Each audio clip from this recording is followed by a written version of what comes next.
America Israel के साथ मिलकर ईरान के खिलाफ जंग में कूद पड़ा। 6 अमेरिकी B-2 बमबार तैयारों के ईरानी न्यूक्लियर साइट्स पर हमले। अमेरिकी बमबार तैयारों ने हमलों में 6 बंकर बस्टर बमों का इस्तेमाल किया। फर्दो जौहरी तंसीबात पर तकरीबन 30 टन धमाकाखेज मवाद गिराया गया। ईरानी जौहरी मकामात पर 30 टॉमाहाक मिसाइलों का भी इस्तेमाल। ईरानी हुकाम की फर्दो समेत तमाम 3 जौहरी तंसीबात पर हमले की तस्दीक। मेरे मुंह में खाक, लेकिन मुझे लगता है कि अगर ये जंग न रुकी तो ईरान का ये कुछ छोड़ेंगे नहीं। जिस तरीके से ये पीछे लगे हुए हैं, ईरान में उतनी ताकत नहीं है कि वो इसराइल का या अमेरिका का मुकाबला कर सके।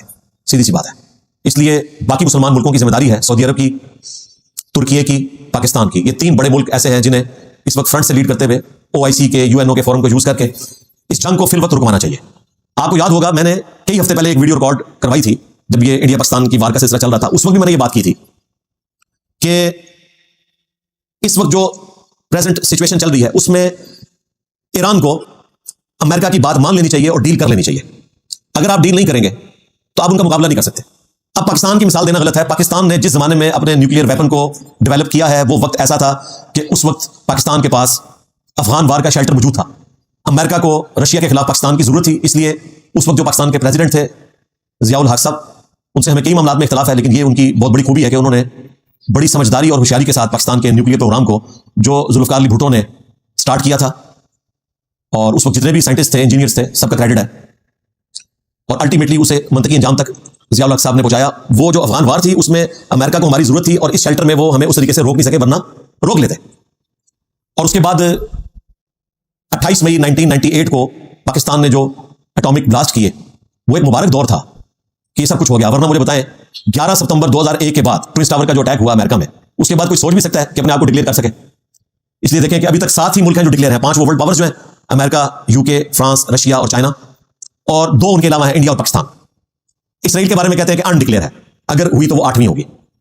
बाकी नॉर्थ कोरिया या ईरान अभी उस लेवल पे एनरिचमेंट के पॉइंट ऑफ व्यू से नहीं पहुंचे कि वो एटम बम बना सके।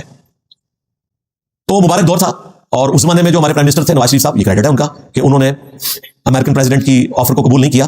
और जाहिर है कि अकेले नहीं, पूरी टीम की एफर्ट थी, फौज भी इन्वॉल्व थी, अपोजिशन भी उस वक्त साथ थी, और रिक्वायरमेंट भी थी, वरना उनको तारीख में कोई अच्छे अल्फाज से याद ना किया जाता अगर उस वक्त इसकी अप्रूवल वो ना देते। तो जिस चीज की जो कंट्रीब्यूशन है माननी चाहिए। बेनजीर भुट्टो की ये कंट्रीब्यूशन है कि पाकिस्तान की मिसाइल टेक्नोलॉजी जो है वो बेनजीर भुट्टो ने ही अपने मुल्क में इंपोर्ट की और अपनी जान पे खेल के ये सारे मामला उस वक्त 1996 में आगाज किया। और आज हमारा एटम बम किसी काम का ना हो अगर हमारे पास बैलिस्टिक मिसाइल्स मौजूद ना हो, क्योंकि इतनी दूर एटम बम को पहुंचाना एयर फ्लाइट्स के जरिए मुमकिन नहीं है। तो उसके लिए बैलिस्टिक मिसाइल चाहिए आपको, जो हाइपरसोनिक स्पीड के ऊपर जाए, जिसको इंटरसेप्ट करना भी मुश्किल हो। तो मिसाइल के बगैर एटम बम किसी काम का नहीं। तो इसलिए पाकिस्तान ने उसको भी मास्टर किया, अल्हम्दुलिल्लाह। तो पाकिस्तान को हालात वाकयात अल्लाह ने ऐसे दिए कि वो मैनेज कर सके। ईरान के पास वो हालात वाकयात नहीं थे, और फिर कोशिश के बावजूद वो कामयाब भी उस तरीके से नहीं हो सके। लिहाजा इस वक्त अगर वो डील कर लें और अपनी इकॉनमी को दुरुस्त कर लें और अच्छे वक्त का इंतजार करें, तो ये मैं आज भी नहीं दे रहा। मेरी पुरानी वीडियोस देखे, मैंने उसमें भी यही बात की थी कि टार्जन बनने की कोई जरूरत नहीं है भाई, या आपका कचूमर निकाल देंगे। हालात वाकयात फेवरेबल नहीं है ना। आपने हालात वाकयात को देखकर मामला को लेकर चलना होता है, खुदकुशी नहीं करनी होती। व्लॉग्स आप जिस तरह की मर्जी बनाए इसी वाले कमरे में बैठ के, वो आपको इजाजत है, तकरीरें करें, लेकिन प्रैक्टिकली वही कुछ करें जो कुछ करना चाहिए, जो पाकिस्तान आज तक करता है। यहां हमें मिली तरानों के ऊपर लगा के रखा सब कुछ, लेकिन अंदर खाने अमेरिका के साथ बना के भी रखी। बिल्कुल ठीक किया, ऐसे ही करना चाहिए था। बना के रखिए तो किस लेवल के ऊपर पहुंचे ना। अदरवाइज अगर आप उस तरीके से अंदर खाने इस तरह के मामला को लेकर चल रहे होते, और देख ले सारे ऐसे हैं, ये सारे टार्जन ऐसे हैं। खान साहब भी आपको पता है ओपनली तो मुखालफत करते थे, अंदर खाने आपने उनकी लीक भी सुन ली कि हमने अमेरिका का नाम नहीं लेना, और लोग उनका मजाक उड़ा रहे थे। मजाक उनका ठीक उड़ रहा था कि भाई बाहर तो टार्जन बनते हो, लेकिन अगर टेक्निकली देखा जाए ना तो असल बात यह है कि जो वो कह रहे थे वो इस तरह ही है। इंडिया के साथ हमने दोस्ती करनी है, बाहर निकल के इंडिया को गालियां निकालनी है, अंदर बैठ के हमने तिजारत की बातें करनी है। तो दुनिया में इस तरह नहीं चला जाता। हमारे भोले वाले मुसलमान जो है ना, वो हमारे पॉलिटिकल लीडर्स और मजहबी लीडर्स की तकरीरों से मुतासिर होते हैं कि जैसे पता नहीं है क्या बिजली इनके अंदर भरी हुई है। और देखें, हमारे खादिम रिजवी साहब भी कहते थे कि IMF कर्जा वापस मांगे थे तो उसी को आया जाए गौरी। अंदाजा करें। अब आप अगर मजहबी तबके के हवाले अपनी हुकूमत कर दें, मैं आपको यकीन से कहता हूं कोई गौरी नहीं आने लगा, ये भी दोस्ती करेंगे। यार मौलाना फजल रहमान साहब सबसे ज्यादा तवाना आवाज है ना पाकिस्तान में अमेरिका के खिलाफ। इवन उन्होंने यहूदी चैंट भी कहना शुरू कर दिया खान साहब को, लेकिन अमेरिकन सफीर खुद बताते हैं कि उन्होंने कई दफा कहा कि हमें भी एक दफा मौका दें आप। अंदर से सारे मानते हैं कि गौसे वक्त अमेरिका है, लेकिन यहां आपको तकरीर में बताएंगे कि जी वो अमेरिका कोई खुदा नहीं है। वो खुदा कोई नहीं मान रहा, लेकिन पावर को तो तस्लीम करना पड़ेगा ना आपको, जो पावर है, जब तक कि गिर ना जाए। या तो आप उनके मुकाबले में स्ट्रांग हो, तो कहानियां करवानी छोड़े भाई, प्रैक्टिकली आप मामला को देखकर चले। मेरा ख्याल है अब भी जो एक छोटी सी विंडो रखी हुई है प्रेसिडेंट ट्रंप ने कि अगर अब भी डील के लिए आप तैयार हो जाते हैं तो हम डील कर लेंगे, और इस चीज से आप पीछे हटें। तो मेरा ख्याल है बड़े मुल्कों को इन्वॉल्व करके डील करके ईरान को पीछे हटना चाहिए, अपनी इकॉनमी पे तवज्जो दे। ईरान दुनिया की टॉप की 10 इकॉनमीज में आता है अगर ये अपनी डील कर ले। इस वक्त तो गुर्बत का हाल वहां पे जो है ना, इंटरनेशनली कर देखें, वो सर्वाइव सर्विस लिए कर रहे हैं कि तेल उनका अपना निकलता है, अजनास अपनी उगाते हैं, इसलिए अंदर से तो वो बज़ाहिर आपको खुशहाल नजर आ रहे हैं, लेकिन प्रैक्टिकली इस वक्त अगर आप उनकी करेंसी देखें ना, जाके गूगल पे टाइप करें कि एक ईरानी रियाल उसकी वर्थ क्या है डॉलर के मुकाबले पे, तो आप हैरान होंगे कि पाकिस्तानी 283 रुपीज हो तो $1 मिलता है, और ईरान के 42,000 रियाल हो, 4200 भी नहीं, 42,000 ईरान के रियाल हो तो $1 आता है।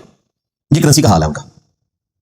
अंदर खाने अगर उनका जो महंगाई वाला मामला नहीं है तो वो जरखे जमीन की वजह से तेल निकल रहा है, आज उनके ऊपर से पाबंदियां उठाई जाए तो ईरान ऐसा मुल्क है जो $1 का भी मखरूज नहीं किसी का, उनके पास तेल ही इतना है, और वो तेल ज़ाहिर है चाइना को, इंडिया को सस्ते दामों देकर जो अपनी सैंक्शंस हैं उनके अंदर अंदर जितनी उनको बाहर से फूड की जरूरत पड़ती है उसके इक्विवेलेंट वो तेल बेच सकते हैं और यूं अपना आप समझ लें ब्रेक इवन पॉइंट के ऊपर गुजारा कर रहे हैं। लेकिन अगर ये पाबंदियां हट जाए, ईरान को तो फायदा होगा, पाकिस्तान को कितना फायदा होगा? पाकिस्तान के बॉर्डर तक उन्होंने लाइन बिछा दी है गैस की, ऑयल की, तो पाकिस्तान में तो रेट्स नीचे आ जाएंगे, हमें सस्ता तेल मिल जाएगा जो अभी स्मगलिंग के जरिए आता है, पूरे मुल्क में अवेलेबल हो जाएगा।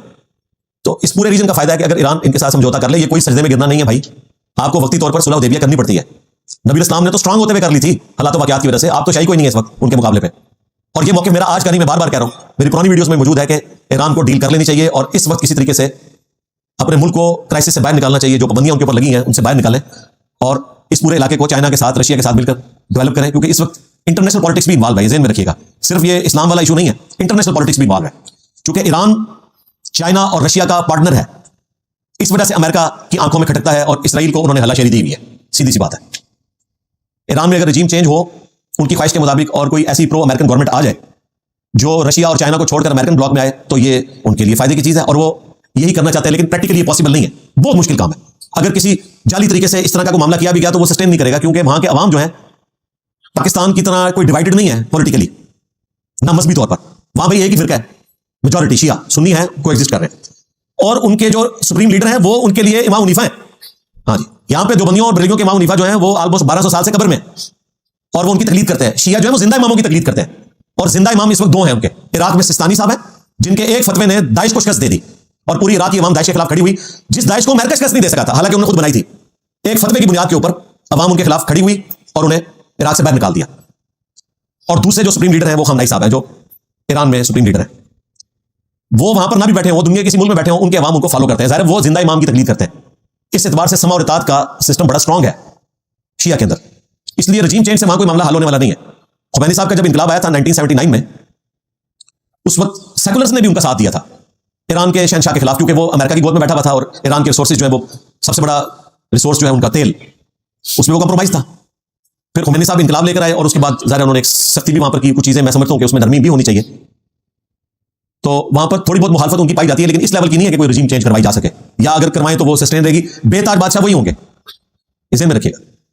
पाकिस्तान में एक पॉलिटिकल जमात दावा करती है कि जी हमारी काफी सपोर्ट है और इस वक्त हमारी ताकत है, ये कागजी ताकत है क्योंकि यहां पे एस्टैब्लिशमेंट ताकतवर है, लेकिन वहां पर अगर खामनाई साहब जेल में हो या दुनिया के किसी कोने में बैठे हो, उनकी ताकत है क्योंकि वो मजहबी ताकत है। मैंने बताया ना, वो इमाम हनीफा है उनके लिए, और आप समझ लें बरेलियों के लिए शेख अब्दुल कादिर जिलानी जिस तरह कब्र से बाहर निकल आए तो किसी की पीरी मुरीदी जा सकती है दुनिया में, तो इस तरह उनके लिए वो खामनाई साहब है या सिस्तानी साहब है, तो इसलिए उनका बॉन्ड बड़ा स्ट्रांग है, उनका सिस्टम सुन्नियों वाला नहीं है, वो जिंदा इमाम की तकलीद करते हैं। तब तकलीद करते हैं तो वो तो सब कुछ करने के लिए तैयार है। ईरान से एक छोटा सा फतवा निकला था कि तंबाकू जो है हराम है, तो लोगों ने अपनी फसलें जला दी थी, इतना स्ट्रांग सिस्टम है उनका, तो वो अपने उस मामले में इतने स्ट्रांग है कि रजीम चेंज से भी कोई फर्क नहीं पड़ना, ऑर्डर फिर भी खामनाई साहब का ही चलेगा, सीधी सी बात है। लेकिन इस वक्त जो लीडिंग मुसलमान मुल्क हैं, पाकिस्तान, तुर्की, सऊदी अरब, मलेशिया भी शामिल कर लें, इनका काम है कि ईरान को हर तरीके से सपोर्ट दें, OIC के फोरम के जरिए, और UNO में भी जाके आवाज उठाएं। पाकिस्तान के जो वहां पर नुमाइंदा है उन्होंने बड़ी अच्छी तकरीर की है, वो नेट के ऊपर रखी हुई है, बड़े स्ट्रांग तरीके से ईरान की सपोर्ट किया और इसराइल की मजम्मत की है उन्होंने। गुफ्तगू के एंड के ऊपर मैं अल्लाह ताला के हुजूर दुआ करूंगा कि अल्लाह ताला मुसलमानों के हाल पर रहम करम फरमाए, बिलखुसूस फिलिस्तीन के मुसलमान, यमन के, लबनान के, चाइना में, कश्मीर में, इंडिया में, अफगानिस्तान में, पाकिस्तान में, ईरान में, जहाँ कहीं भी मुश्किल में है, अल्लाह ताला गैब से उनकी इज्जत, आबरू, जान, माल की हिफाजत फरमाए, और मुसलमानों के हुक्मरानों को ये तौफीक दे कि बजाय वो अपनी बारी का इंतजार करने के मुसलमान मुल्कों के साथ खड़े हों, जिस लेवल के ऊपर सपोर्ट कर सकते हैं वो सपोर्ट करें, ताकि मुस्तकबिल में उस तकलीफ से बच सकें जो दूसरे मुसलमान मुल्कों को उठानी पड़ रही है, सीधी सी बात है।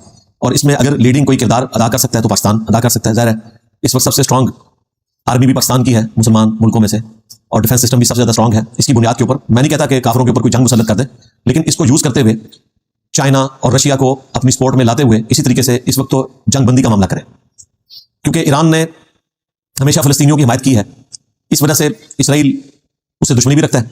आपको पता है इमाम खुमैनी ने इनकलाब के बाद ये डिक्लेयर किया था कि हम जुम्मतुल वदा का दिन हर साल यौम कुद्स के तौर पर मनाया करेंगे फ़लस्तीनियों के साथ इजहार यकजहती के लिए। वो आज तक मनाया जाता है पूरी दुनिया के अंदर। और जिन लोगों को ये वहम था या शैतान ने पट्टी बढ़ा दी थी या वो सुन्नी शिया कन्फ्लिक्ट में उनके दिमाग में ये चीज़ थी कि ईरान जो है वो अमेरिका के साथ मिला हुआ है या इसराइल के साथ मिला हुआ है, ये ऊपर ऊपर से दुश्मनी है, तो इस एपिसोड के बाद तो ये सारी चीज़ खुल के सामने आ गई कि ये सारी कॉन्स्पिरेसीज इसीलिए थी कि एक बदनामी का मामला किया जाता मुसलमानों में, सुन्नी शिया की बुनियाद के ऊपर दरार डाली जाती है। और ज़ाहिर है वो काफिर कामयाब है।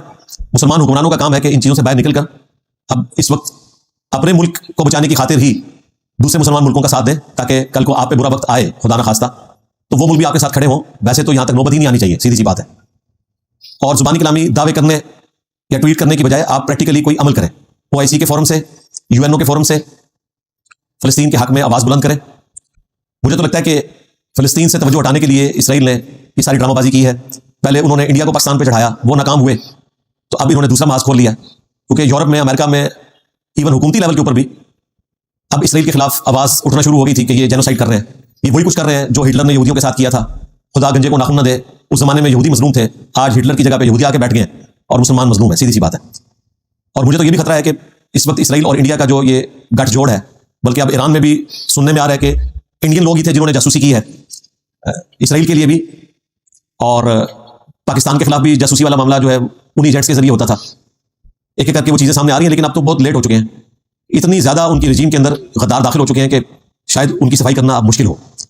तो इस वक्त मुसलमान इकट्ठे होकर ईरान को इस तकलीफ से निकालें और किसी तरीके से जंग बंदी वाला मामला होना चाहिए। अगर ये जंग लंबी हुई तो ज़ाहिर ईरान के लिए मुश्किलात खड़ी होंगी और बाकी मुसलमानों के लिए भी खड़ी होंगी। ये सिलसिला रुकेगा नहीं, सीधी सी बात है। एक एक करके देखें, उन्होंने हमारे सारे मुल्क हड़प कर लिए, इराक को तबाह कर दिया, अफगानिस्तान का कुछ नहीं छोड़ा। अब बज़ाहिर आपको एक मुल्क नजर आ रहा है, लेकिन इकॉनमी उनकी भी बड़ी मुश्किल से ही चल रही है।